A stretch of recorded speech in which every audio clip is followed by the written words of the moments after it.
ಬಂಧುಗಳೇ ನಮಸ್ಕಾರ. ನಾನು ವೀರನಗೌಡ. ಸ್ನೇಹಿತರೆ, ಒಂದು ಸಣ್ಣ ಪಟ್ಟಣ, ಒಂದು ಯುವತಿಯ ದಾರುಣ ಸಾವು, ಅದರ ನಂತರ ಎದ್ದ ಅನೇಕ ಪ್ರಶ್ನೆಗಳು, ನಿಜವಾಗಿಯೂ ಏನಾಯಿತು ಮತ್ತು ಪೊಲೀಸರು ಪ್ರಾಥಮಿಕ ತನಿಖೆಯನ್ನ ಹೇಗೆ ನಡೆಸಿದರು ಎನ್ನುವಂಥದ್ದನ್ನು BC ರೋಡ್ ಲಾವಣ್ಯ ಹತ್ಯೆ ಪ್ರಕರಣದ ಸಾರ್ವಜನಿಕವಾಗಿ ಮಾಹಿತಿಯನ್ನು ಏನು ಲಭ್ಯ ಇದೆ ಆ ಮಾಹಿತಿಯನ್ನು ಒಂದಿಷ್ಟು ಕ್ರಮವಾಗಿ ನಾನು ತಿಳಿಸ್ತಾ ಹೋಗ್ತೇನೆ. ಸ್ನೇಹಿತರೆ, ದಕ್ಷಿಣ ಕನ್ನಡ ಜಿಲ್ಲೆಯ ಬಂಟ್ವಾಳ ತಾಲೂಕಿನ ಪ್ರಮುಖ ವಾಣಿಜ್ಯ ಕೇಂದ್ರ BC ರೋಡ್ ಜನಸಂದಣಿ ಮತ್ತು ವ್ಯಾಪಾರ ವಾಹನ ಸಂಚಾರದಿಂದ ಸದಾ ಚಟುವಟಿಕೆಯಿಂದ ಇರತಕ್ಕಂತಹ ಮತ್ತು ಗಿಜಿಗುಡ್ತಾ ಇರತಕ್ಕಂತಹ ಪ್ರದೇಶ ಅಂತಾನೆ ಹೇಳಬಹುದು. ಅದು BC ರೋಡ್ ಎನ್ನುವಂತಹದ್ದು. ಲಾವಣ್ಯ ಎಂಬ ಯುವತಿಯ ಸಾವಿನ ಘಟನೆ ಏನು ಬೆಳಕಿಗೆ ಬಂತು, ಈ ಬೆಳಕಿಗೆ ಬಂದ ನಂತರ ಸ್ಥಳೀಯರಲ್ಲಿ ಆಕ್ರೋಶ ಮತ್ತು ಆತಂಕ ಕೂಡ ವ್ಯಕ್ತವಾಗಿರ್ತಕ್ಕಂಥದ್ದು. ಈ ಘಟನೆಯ ನಂತರ ಪೊಲೀಸರು ಸ್ಥಳಕ್ಕೆ ಭೇಟಿ ನೀಡಿ ಮಾಜರು ನಡೆಸಿ ಸಾಕ್ಷ್ಯಗಳನ್ನು ಸಂಗ್ರಹಿಸಿ ಪ್ರಕರಣವನ್ನು ಕೂಡ ದಾಖಲಿಸಿರ್ತಕ್ಕಂಥದ್ದು.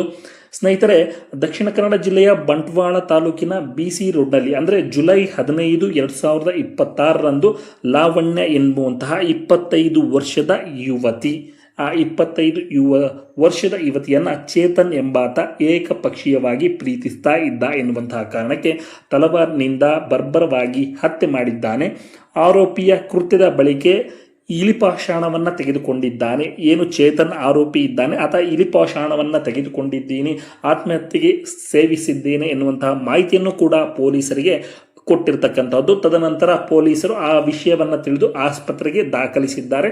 ತದನಂತರವಾಗಿ ಇನ್ನು ಹೆಚ್ಚಿನ ರೀತಿಯಲ್ಲಿ ಒಂದಿಷ್ಟು ಬೆಳವಣಿಗೆಗಳು ಆಗಬಹುದು. ಈ ಮೃತ ಯುವತಿ ಏನಿದ್ದಾಳೆ, ಈ 25 ವರ್ಷದ ಲಾವಣ್ಯ, ಈಕೆ ಕಕ್ಕೆ ಪದವು ಎನ್ನುವಂತಹ ಕಲ್ಲಡ್ಕದ ಚಿಕಿತ್ಸಾಲಯವೊಂದರಲ್ಲಿ ಶುಶ್ರೂಷಕಿಯಾಗಿ ಕೆಲಸ ಮಾಡ್ತಾ ಇದ್ಲು. ಅಂದರೆ ಒಂದಿಷ್ಟು ಜೀವ ಉಳಿಸುವಂತಹ ಕೆಲಸಗಳನ್ನು ಮಾಡ್ತಾ ಇದ್ಲು. ಈ ಆರೋಪಿ ಚೇತನ್ ಏನಿದ್ದಾನೆ, ಈ ಚೇತನ್ ಒಡಿಲ್ನಾಲ ನಿವಾಸಿ ಚೇತನ್ ಆಗಿದ್ದು ಆತ ಯುವತಿಯ ದೂರದ ಸಂಬಂಧಿಯಾಗಿದ್ದ. ಲಾವಣ್ಯ ಮೇಲೆ ಏಕಪಕ್ಷೀಯವಾಗಿ ಪ್ರೀತಿಯನ್ನು ಹೊಂದಿದ್ದ ಅಂತೇಳಿ ಹೇಳಲಾಗ್ತಾ ಇದೆ. ಮತ್ತು ಈ ಹಿಂದೆ 4 ವರ್ಷಗಳ ಹಿಂದೆಯೇ ಇವರು ಪ್ರೀತಿ ಮಾಡ್ತಾ ಇದ್ರು ಎನ್ನುವಂಥದ್ದು ಇದೆ. ಆದರೆ ಆಕೆ ಪ್ರೀತಿಸ್ತಾ ಇರಲಿಲ್ಲ. ಈ ವಿಚಾರವನ್ನು ತನ್ನ ತಮ್ಮಂದನಿಗೆ ಮತ್ತು ಅಕ್ಕಂದರಿಗೆ ಹೇಳ್ತಾ ಇದ್ಲು ಎನ್ನುವಂಥದ್ದು ಇದೆ. ಆದರೆ ಮನೆಯಲ್ಲಿ ಯಾವುದೇ ಕಾರಣಕ್ಕೂ ಈ ವಿಷಯವನ್ನು ಹೇಳಿರಲಿಲ್ಲ.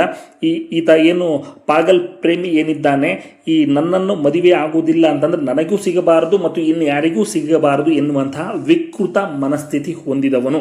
ಇಂತಹ ವಿಕೃತ ಮನಸ್ಥಿತಿ ಹೊಂದಿದ ಕಾರಣಕ್ಕೆ ಈ ರೀತಿಯ ಒಂದು ಕೃತ್ಯವನ್ನು, ಅಮಾನವೀಯ ಕೃತ್ಯವನ್ನು ಮಾಡಿರ್ತಕ್ಕಂಥದ್ದು.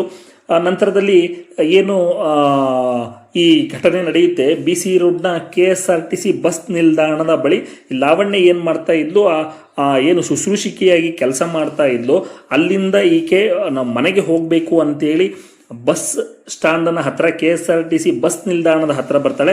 ಆದರೆ ಈತ ಮೊದಲೇ ಆರೋಪಿ ಚೇತನ್ ಪ್ಲಾನ್ ಮಾಡಿ ಕೂತಿರ್ತಾನೆ. ಈತ I-10 ಗಾಡಿಯಲ್ಲಿ ಆತ ಅಲ್ಲಿಗೆ ಬಂದಿರ್ತಾನೆ. ಬಂದು ಈಕೆಯನ್ನು ಫಾಲೋ ಮಾಡ್ತಾ ಇರ್ತಾನೆ. ತದನಂತರವಾಗಿ ಬಸ್ಸಲ್ಲಿನೂ ಹೋಗಿ ಕೂತ್ಕೊಳ್ತಾನೆ. ಆ ಬಸ್ಸಲ್ಲಿನೂ ಹೋಗಿ ಕೂತ್ಕೊಂಡು ನನ್ನ ಗಾಡಿಯಲ್ಲಿ ಹತ್ತು, ನನ್ನ ಕಾರ್ನಲ್ಲಿ ಹತ್ತು ಅಂತೇಳಿ ಪೀಡಿಸ್ತಾ ಇರ್ತಾನೆ. ಇದಕ್ಕೂ ಕೂಡ ಒಪ್ಪದೇ ಇದ್ದಾಗ ಈತ ಇನ್ನೊಂದಿಷ್ಟು ಹೇಳಲಿಕ್ಕೆ ಸ್ಟಾರ್ಟ್ ಮಾಡ್ತಾನೆ. ನಾನು ನಿನ್ನನ್ನು ಇವತ್ತು ಉಳಿಸೋದಿಲ್ಲ ಎನ್ನುವಂತಹ ಮಾತುಗಳನ್ನು ಹೇಳಲಿಕ್ಕೆ ಸ್ಟಾರ್ಟ್ ಮಾಡ್ತಾನೆ. ಈಕೆ ಭಯಭೀತಳಾಗಿ ಈ ಲಾವಣ್ಯ ಎಂಬಾಕಿ ತನ್ನ ಅಕ್ಕನಿಗೆ ಫೋನ್ ಮಾಡ್ತಾಳೆ. ಆ ಅಕ್ಕ ಏನಿದ್ದಾಳೆ, ತನ್ನ ಗಂಡ ಅಂದರೆ ಈ ಲಾವಣ್ಯನ ಭಾವನಿಗೆ ಫೋನ್ ಮಾಡುವಂತೆ, ಅಂದರೆ ಲಾವಣ್ಯಗೆ ಫೋನ್ ಮಾಡುವಂತೆ ತಿಳಿಸ್ತಾಳೆ. ಆಗ ಭಾವ ಏನಿದ್ದಾನೆ, ಇವರ ಭಾವ ಲಾವಣ್ಯಗೆ ಫೋನ್ ಕರೆ ಮಾಡ್ತಾಳೆ. ನೀನು ಆ ಚೇತನ್ಗೆ ಕೊಡು ಎನ್ನುವೊಂದು ಹೇಳುವಷ್ಟರಲ್ಲೇ ಈಕೆಯನ್ನು ಒಂದಿಷ್ಟು ಆ ಲಾಂಗ್ನಿಂದ ಹಲ್ಲೆ ಮಾಡಲಾಗಿರುತ್ತೆ ಎನ್ನುವಂಥದ್ದು. ಈಕೆ ತಪ್ಪಿಸ್ಕೊಳ್ಳಿಕ್ಕೂ ಕೂಡ ಪ್ರಯತ್ನ ಪಡ್ತಾಳೆ. ಆದರೆ ಮುಂದೆ ಹೋಗಿ ಬೀಳ್ತಾಳೆ. ಅಲ್ಲಿ ಇನ್ನೊಂದಿಷ್ಟು ಮಾರಕಾಸ್ತ್ರದಿಂದ ಆಕೆಯನ್ನು ಕೊಚ್ಚಿ ಕೊಲೆ ಮಾಡಲಾಗುತ್ತೆ ಎನ್ನುವಂಥದ್ದು. Dakshina Kannada SP doctor Arun K ನೇತೃತ್ವದಲ್ಲಿ ವಿಶೇಷ ತಂಡಗಳನ್ನು ರಚಿಸಿ ಆರೋಪಿಯನ್ನು ಈಗ ಆಲ್ರೆಡಿ ಪತ್ತೆ ಹಚ್ಚಲಾಗಿದೆ.